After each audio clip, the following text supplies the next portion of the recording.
stranded in the United Arab Emirates are feeling abandoned by their government back home as COVID-19 complicates their situation.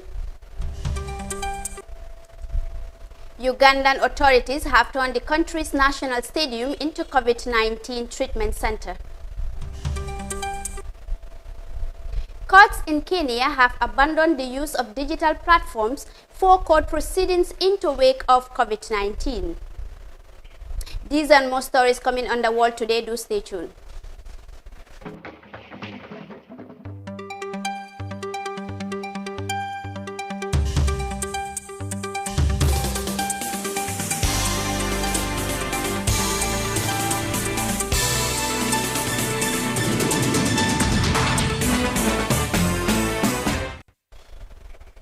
You are watching the World Today News Bulletin here on iAfrica TV, and now to the stories in detail.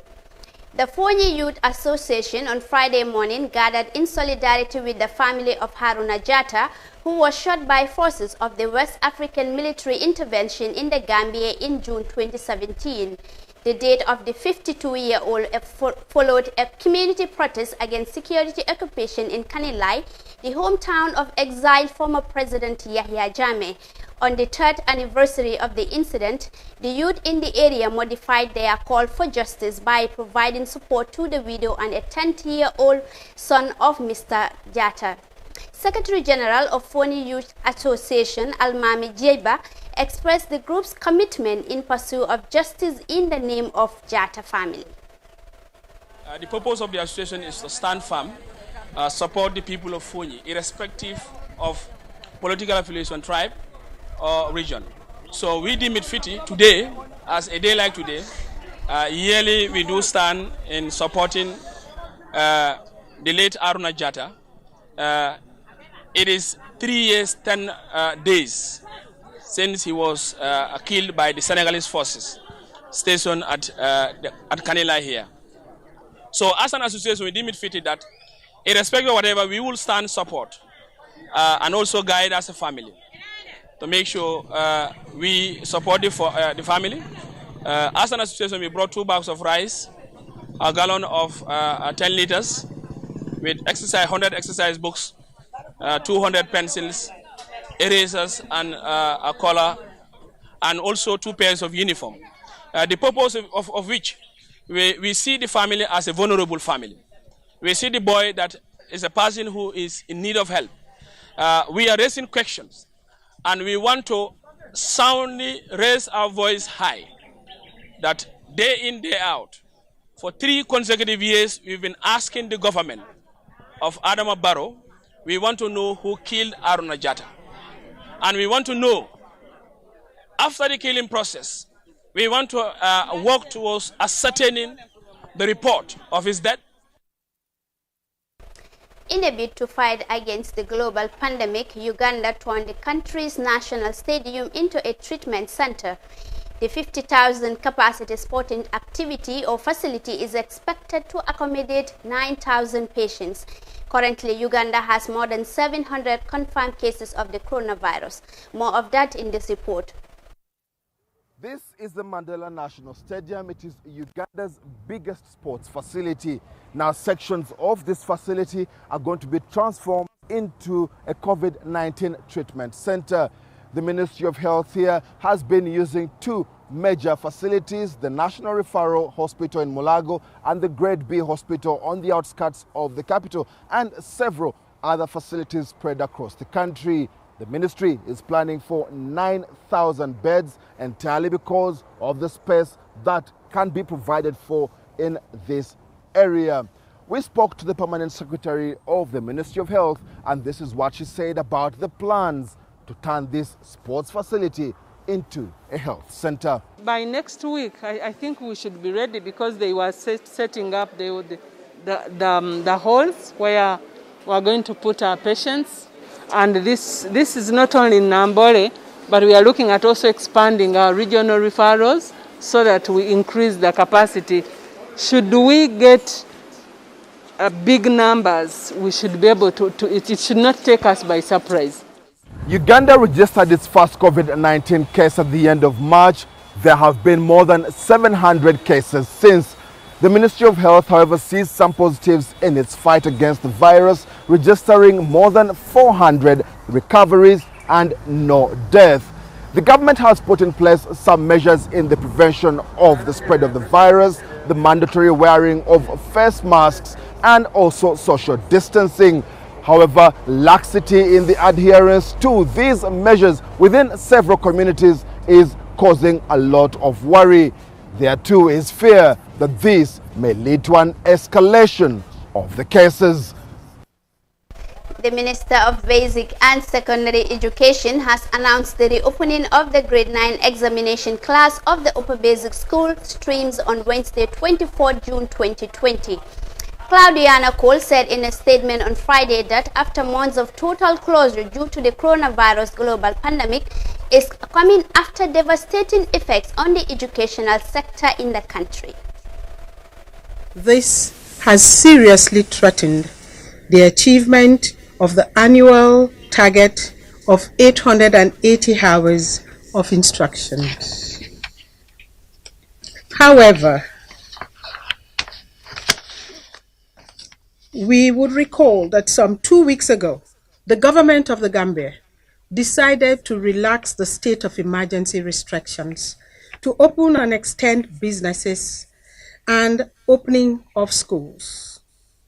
It was from that time that my ministry started consultations with the Ministry of Health, key education partners such as the Gambia Teachers Union, the Conference of Principals, Association of Lower Basic School Heads, the World Bank, UNICEF, UNESCO, NADCAM, parents, and the media fraternity to map the way forward in respect to safe reopening of schools. This is in response to the concern of parents, students, and even teachers as to when schools will be reopened, as many instructional hours have been lost since the abrupt closure in March 2020. And if nothing is done, more hours would continue to be lost, thus greatly affecting the education of our children. However, the outcome of the consultations with stakeholders has clearly indicated that there is need to reopen schools, as further delay or the non-opening of schools has far-reaching consequences on both the education sector and the Gambia as a country. Based on that, and the shown commitment and cooperation of stakeholders in ensuring that there is safe reopening of our schools across the country, I wish to humbly indicate that the Ministry of Basic and Secondary Education is now ready to reopen schools in phases, beginning with the grade 9s first and subsequently the grade 12s and later the rest of the other grades. We will now take a short break and come back for the remaining of our stories. Do stay tuned.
Welcome back. This is the World Today News Bulletin, and now to the rest of our stories.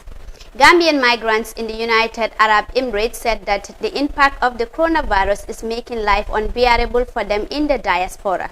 The struggle heavily to attain daily need is very difficult, such as food and shelter, a situation for which they contracted the Gambia government's Foreign Affairs Ministry for support. More than 50 migrants are currently banking on what they called empty hopes to find their ways back to the smiling coast of Africa. More of that in this report. More than 50 Gambian migrant workers are currently stranded in the United Arab Emirates after their repatriation plea to the Gambia government proved unsuccessful. One of the migrant workers who spoke to the Good Morning Africa program on Friday said they have been living in very challenging conditions since the outbreak of the coronavirus pandemic. Mansour Faye said their hopes were completely shattered after Gambian authorities responded that government was not able to afford airlifting of all Gambians in the diaspora. Exactly, that's what I'm saying. There shows no signs, and we don't expect the government only for like airlifting, but they can engage themselves negotiating. Because here, the UAE, under the leadership of His Highness Sir Maktoum, announced that they are ready to help any government which want to repatriate their citizens. So then, what's wrong with the Gambia government to get up, try to engage their relationships with the international, and see what best they can do for their own citizens? And 60% of these citizens, before they were breadwinners of their family. They were working, sending money to their family. Now is the time they need their government to help them. Why the government want to ignore them or sacrifice them? Yeah. So is your relative back home doing anything about the situation there? No, we don't have even a single response from any. We write a letter to the Minister of Foreign Affairs, we write a letter to the embassy, we write a letter even to the MPs. Even we went to an extent sending them texts. With the 18 MPs, I got their numbers. We send them direct text messages on their mobile phones, but nobody responds or asks about our situation or making inquiry about our situation. Mr. Faye added that many of them are in the formal sectors whose situation is highly hit by the coronavirus global pandemic, so much that provisions of basic necessities such as food is daunting task. These Gambians in the United Arab Emirates said when they try to compare the responsiveness of their government with those of their West African neighbors such as Senegal and Ghana, they feel alienated immediately. As a result, the only option they have in mind include to once again ask government to collaborate with counterpart to think of another option. Reporting for iAfrica News, I am Absege. Now, spokesperson of the Ministry of Foreign Affairs and Gambians Abroad, Sekou Cissé, is here with me in the studio to share the comments of the side of the government on the story. Welcome, Mr. Cissé. Thank you for having me. Thank you. As you heard in the story, Gambians in the diaspora are actually concerned that they have written a letter to the Ministry of Foreign Affairs, but to no avail, and they have been stranded at the United Arab Emirates there. What was your response to the demands for their repatriation? Yes, thank you very much. Before we get there, it's important for us to recall. If you could recall, in 2017, when the new dispensation came to power, they established the Diaspora Directorate, and which was launched in 2018. The main objective behind the launching of the Diaspora Directorate is to address the plight of the diaspora and give them, the required responsibility and attention that they deserve in the development process of the country. Having said that,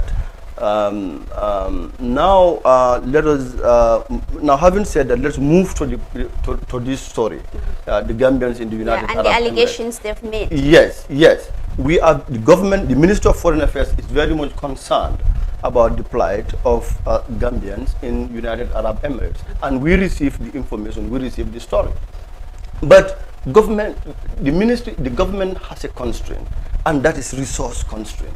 Government don't have enough resources to be able to evacuate all Gambians in the diaspora. Not only United Arab Emirates, we have Gambians stranded in different countries around the world. You cannot airlift one and leave and abandon others or leave others. That's not possible.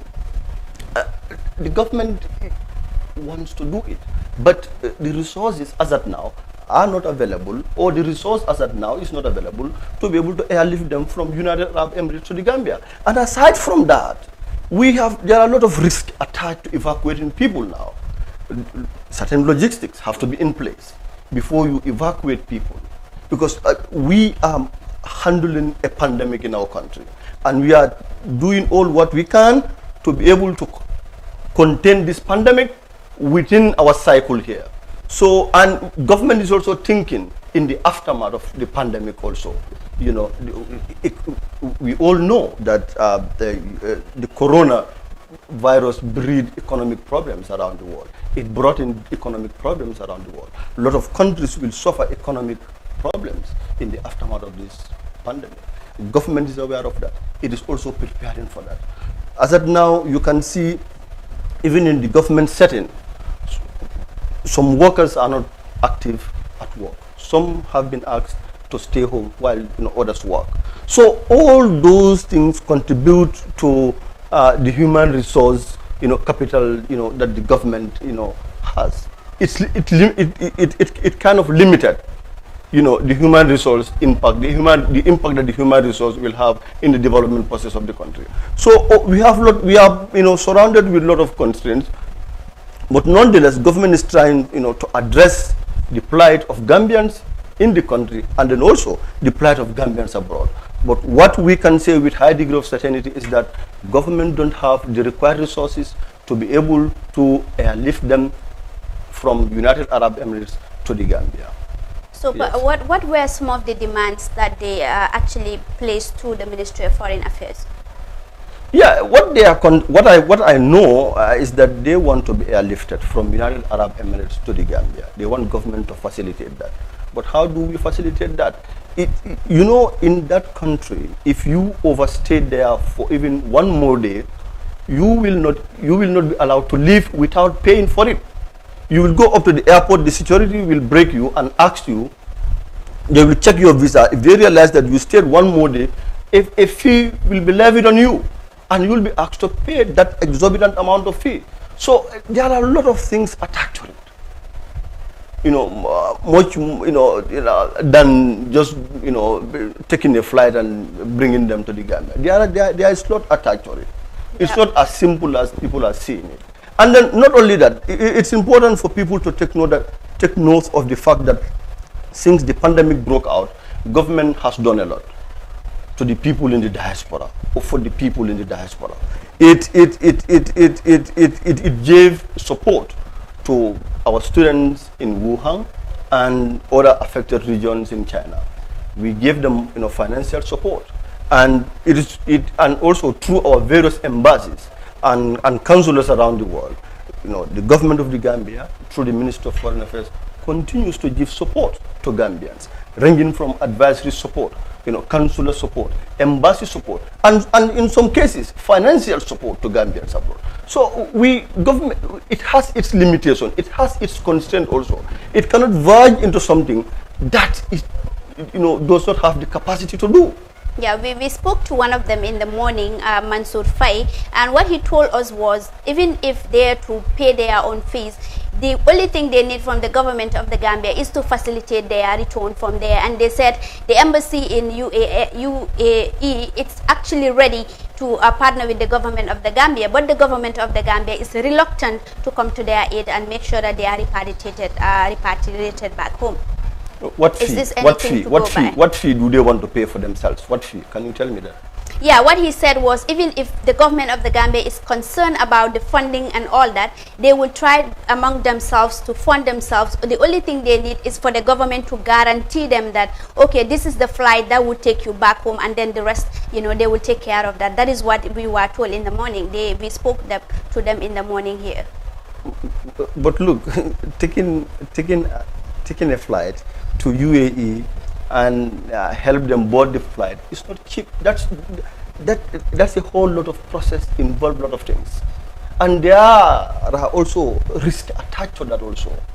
What we want them to understand is that government is aware of their situation, and government empathize with their plight, and government objective is to ensure that no Gambians suffer outside, in the country or outside. But notwithstanding, it also has its limitation. It cannot vouch, even countries with bigger resources cannot evacuate all their citizens, talk less of the Gambia. I just read it in the news just yesterday. Vietnam just evacuated, I think, one of the badges of their diaspora community to Vietnam, to Canada, only to realize that these people are highly infected with coronavirus. You see, so these are some of the things that are in place, and we think that they will understand the situation and bear with the government as at now. Anything is possible. Government, well, if it has the resources, I know even today they will not sleep in that country. But there are a lot of strings attached to it. Yes. So what efforts is the government of the Gambia making in making sure that these people are repatriated back home? Or is it that because there is no funding, these people are left at the mercy of the state in the UAE? Or is there any hope for them in back home from their own government? Yes, there is a task force established, government coronavirus, task force established, to oversee, the operation, of the government, in light of the coronavirus. And I know that, this committee is doing all what it takes to address the situation, the corona situation in the country. And that involves, Gambians abroad, because it is established to address the situation of Gambians regardless of borders, here and in the diaspora. So that is the situation as at now. But what we want them to understand is that we want to assuage them of their hardship, but the resource is not there as at now to do so. When the resources are available, government will do it outright. So, but does government has any plan regarding these people in the diaspora? Of course. That is why the Diaspora Directorate is in place. That is why the Diaspora Directorate was established, to oversee their plight. But you cannot give what you don't have. And remember, there are a lot of Gambians in different countries around the world. If you should evacuate one, what about others in Qatar, those in Mali, those in Senegal, those in other places around the world, those even in this country, Uganda? So how do you evacuate all these things? We don't have the resources. We don't have enough resources as of now. As I'm talking to you, government don't have enough resources to be able to evacuate all these people in different countries around the world. Though it may try to do so in future if the resources are available, but not as of now. But as of now, people in the UAE, they should fit for themselves, and that facilitate their repatriation back home. What is available will be given to them. But what is available will be given to them. But what is not available cannot be given to them. Honestly, if you're talking to your people, you have to be honest to them. Government as of now wants to help each and every Gambian abroad, and that is why it extended support to Gambian students abroad. But regarding Gambian migrants themselves, people, they are hustling, doing fine, they are doing very well, and we are proud of them. But government cannot give them resources, government cannot give them a support that it cannot. It cannot give them support that it don't have, or that it cannot, because the resources are not available. So that is the situation. Thank you very much, Mr. Sise, for your time. Thank you. Thank you. That is Sekou Sise, Communications Officer at the Ministry of Foreign Affairs of the Gambia. In order to keep up with the responsibility of ensuring access to justice, judges and lawyers in Kenya are using digital platforms in their court proceedings amidst the coronavirus global pandemic. However, this initiative is not free of challenges because witnesses cannot connect to the virtual hearing of their testimonies. On 15 March 2020, Kenyan President instituted measures aimed at mitigating the spread of the virus, among which included a directive for civil servants to work from home. More of that in this report. This is Hibo Hussein, a lawyer in Nairobi, Kenya. She is currently having a virtual court session. Business as usual, but platform unusual. My experience that is really good. It's working. It's something that we can work with in this pandemic. However, I feel like we both need to be trained, the members of the bar and the bar itself. I mean, the members of the bar, the members of the judges. In terms of, I think you could see that some of us, our mics are still on and we are doing our own things. And so it's kind of a distraction. Oral advocacy is perhaps the most difficult aspect of virtual hearing. But for Dennis Kira, who is also a lawyer, this is the start of a journey that will change the judicial world. COVID-19 has given lawyers in Kenya an opportunity to be able to serve the public through virtual courts. As you're aware, previously, the Chief Justice had downscaled operations. Courts had closed, so the wheels of justice had grounded, and virtual hearings have now taken over.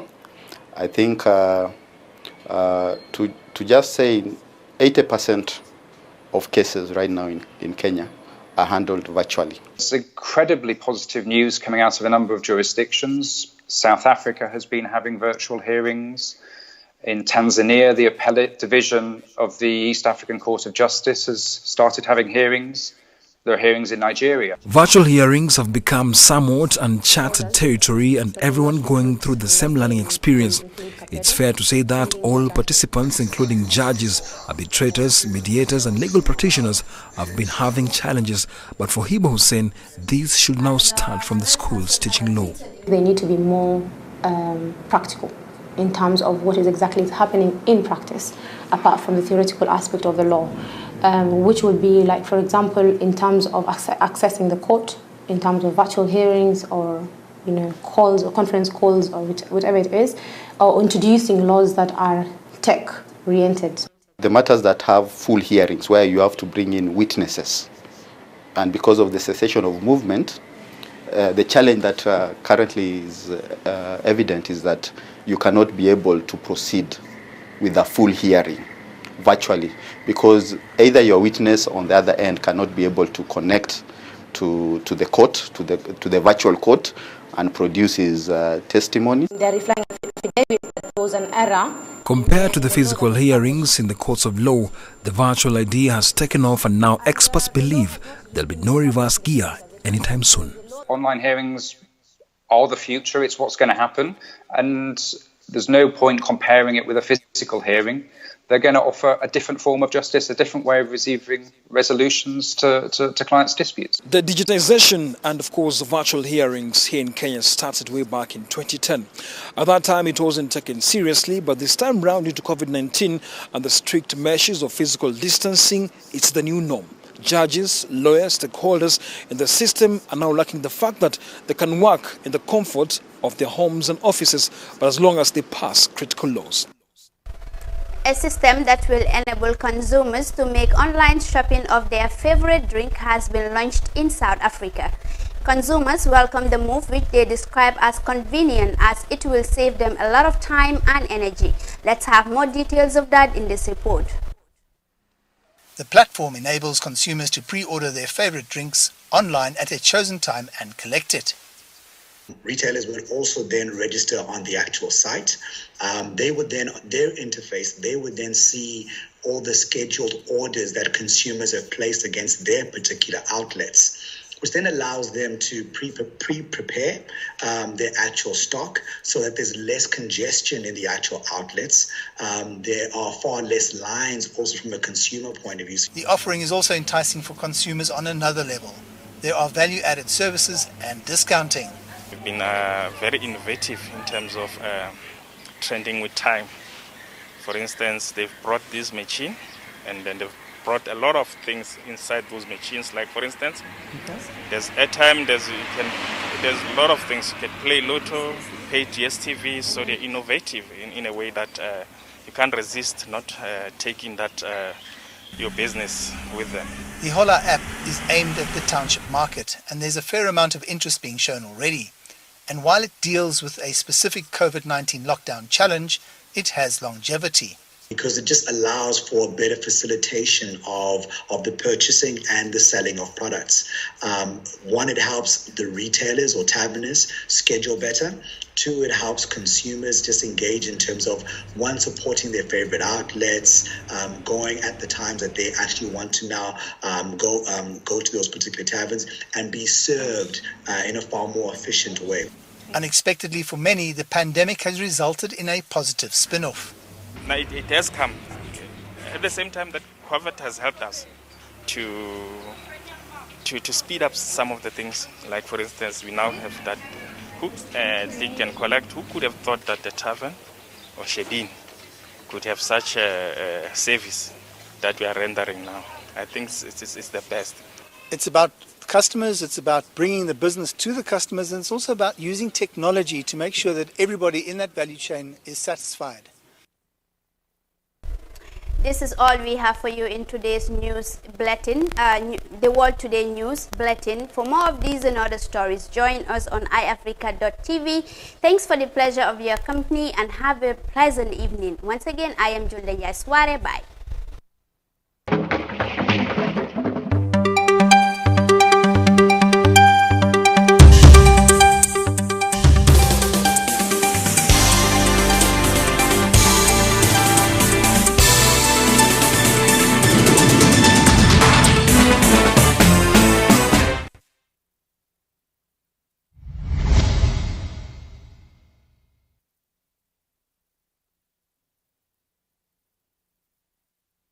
Assalamu alaikum musidɓe am fulɓe, on calminama neɗɗo fof kala ɗo woni e inde muɗum e yettode muɗum. Ko kibaru gimmorɗo